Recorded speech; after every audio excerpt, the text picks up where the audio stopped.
Hello everyone, welcome to this new session dedicated to deep learning. In this session, we will see the architecture of a neuron, which is a fundamental component of a neural network. We will detail the perceptron algorithm, which was the first algorithm designed to optimize the weights of a single neuron.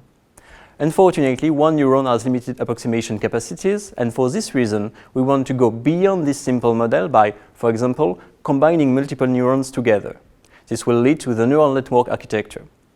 This session will end with a backpropagation algorithm, which is one of the most important algorithms used in the training process of a neural network.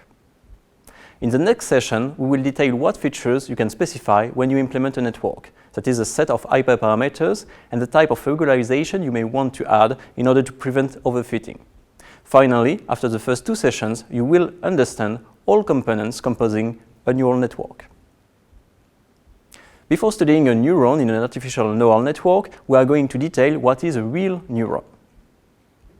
A neuron is an electrically excitable cell that can receive electrical signal and, in turn, send a chemical electrical signal to other cells.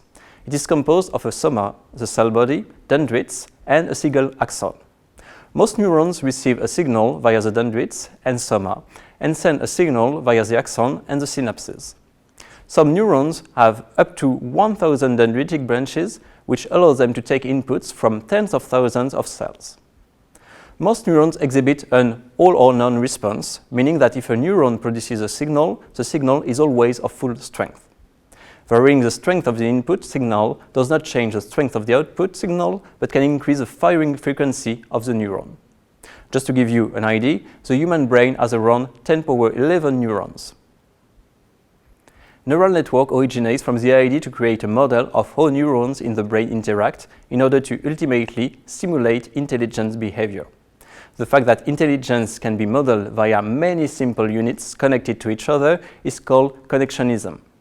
Symbolic artificial intelligence, also named good old-fashioned artificial intelligence, is the other major approach based on the idea that intelligence can be created by combining human-readable representations of problems. Of course, given the subject of the course, we focus on connectionism approach. In 1943, McCulloch and Pitts created a model of a neuron. At this time, the idea is not to use this model in order to make prediction, as in machine learning, but rather to create mathematical models that can easily represent the brain, or in this case, a neuron. So, what is this model?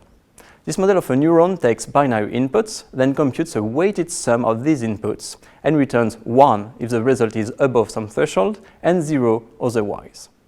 The inputs are represented in the input layer. They are then multiplied by weights W.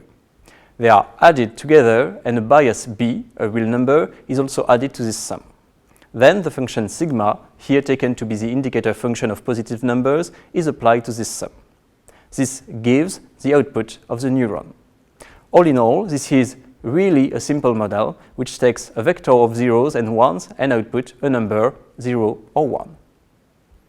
To move beyond this simple model, Ebb took an extra step based on the fact that in the brain, some neural pathways are strengthened when they are used successively or when neurons activate simultaneously. Again, here the idea is not to use this model to predict, but rather to model human brain.